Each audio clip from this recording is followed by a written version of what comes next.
జై శ్రీమన్నారాయణ అండి. అందరికీ ముందుగా సంక్రాంతి శుభాకాంక్షలు అండి.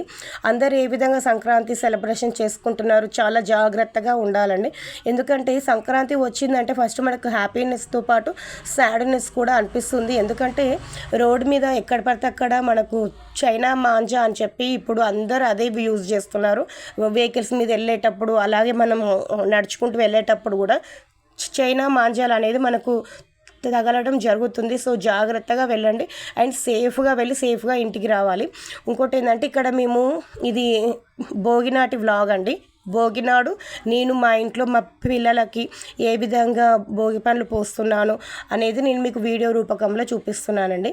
మీ ఇంట్లో మీరు ఏ విధంగా భోగి పళ్ళు పోసుకుంటారు నాకు కామెంట్ చేయండి. నేనైతే ముందుగా ఒక గ్లాస్ రైస్ తీసుకున్నానండి. ఏం లేదు, రైస్ అంటే మనకు నార్మల్ రైసేనండి, మనకు రేషన్ షాప్లో ఇస్తారు కదా, ఆ రైస్ యూజ్ చేశానండి నేను రైస్. అలాగే మా ఇంట్లో చామంతి పూలు, బంతి పూలు ఇవి ఉన్నాయండి, ఇవి కూడా దాంట్లో కలిపాను. ఇంకోటి ఏంటంటే రేగు పండ్లు, చెరుకు గడలు, చిక్కుడుకాయ గింజలు, ఇవి ఏంటంటే మనకు శ్రావణ మాసంలో ముత్తైదులకు వాయనంగా ఇస్తాం కదా శనగలు, అవి మనకు పచ్చి శనగలండి, అవి కూడా వేస్తారు, చిక్కుడుకాయ గింజలు వేస్తారు. ఇంకోటి ఏంటంటే ఇక దీంట్లో వేయడానికి మనము సకినాలు చేసిన తర్వాత పాల తాలికలు అంటారండి, వాటిని పాలకాయలు అంటారు, అవి కూడా దాంట్లో కలిపి వేస్తారండి. నేను ఇక్కడ రెడీ చేసి పెట్టాను. ఇక మా మమ్మీ వచ్చి వేస్తాను అని చెప్పారు.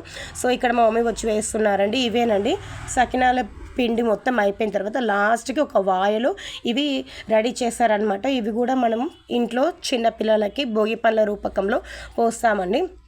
మేము ఏ విధంగా భోగి పళ్ళు పోస్తున్నాము చూడండి ఒకసారి. ఇక్కడ మా తమ్ముడు అలాగే మా ఇద్దరు పిల్లలు కూడా రెడీ అయ్యారండి. ముగ్గురు మంచిగా సాంప్రదాయ పద్ధతిలో పంచకట్టులో రెడీ అయిపోయారనమాట. ఇది మన సంప్రదాయకం కాబట్టి ఇలానే రెడీ అయిపోయారు. ఇప్పుడు వాళ్ళ ముగ్గురిని కూర్చోబెట్టి ఫస్ట్ మా మమ్మీ అలాగే మా డాడీ, ఆ తర్వాత నేను ముగ్గురం కలిసి పోస్తామండి. మా ఇద్దరు చెల్లెలు రాలేదు, కొంచెం వర్క్ బిజీలో ఉండి రాలేదన్నమాట. ఇక ఈసారికి అయితే ఇట్లా కానిద్దాము అని చెప్పి అనుకున్నాము.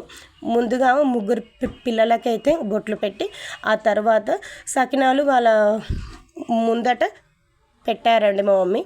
ఇంకోటి ఏంటంటే అసలు యాక్చువల్గా అవి పీట కింద అవి ఉంచాలి. బట్ ఏంటంటే ఇక మా ఇంట్లో అన్ని పీటలు లేవు అని చెప్పేసి చాప మీద వాళ్ళ ముగ్గురిని కూర్చోపెట్టి వాళ్ళ ముందటనే 2 సకినాలు పెట్టారనమాట. ఫస్ట్ అయితే మా తమ్మునికి పోసారు భోగి పండ్లు, ఇక ఆ తర్వాత మా ఇద్దరు పిల్లలకు కూడా పోసారండి, మా మమ్మీ మా డాడీ. ఇక లాస్ట్లో నేను పోసానమాట.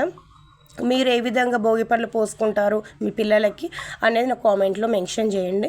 అంటే మా దాంట్లో ఏంటంటే మ్యారేజ్ అయ్యేంత వరకు మేము పోస్తామండి. ఎందుకంటే మ్యారేజ్ అయిపోయేంత వరకు వాళ్ళు చిన్నపిల్లల లాగానే కాబట్టి మ్యారేజ్ అయ్యేంత వరకు పోస్తాము. మ్యారేజ్ అయిపోయిన తర్వాత కూడా ఇక కొత్త పెళ్ళి కూతురు అని చెప్పేసి, కొత్త పెళ్ళి కొడుకు అని చెప్పేసి అప్పుడు ఒక 1 ఇయర్ పోస్తాము. ఇక అప్పటి వరకు స్టాప్ చేస్తామండి. ఇక మేమైతే ఈ విధంగా పిల్లలకి భోగి పండ్లు అనేది పోసుకున్నాము. ఇక ఆ తర్వాత హారతి అనేది ఇస్తామండి. మళ్ళీ ఇంకోటి ఏంటంటే మా మమ్మీ ఏం చెప్పారు, ముగ్గురు పిల్లల మించి రూపాయి కాయిన్ పెట్టి దిష్టి తీ బిడ్డ అని చెప్పేసి అన్నారు. ఇక సో నేను ఏం చేశానంటే ఇక వాళ్ళ మించి రూపాయి కాయిన్ అనేది ముగ్గురు మించి తిప్పి దిష్టి తీసి అలాగే ముగ్గురికి కలిపి హారతి ఇచ్చానండి. ఇక ఆ తర్వాత ఆశీర్వచనం చేయాలి.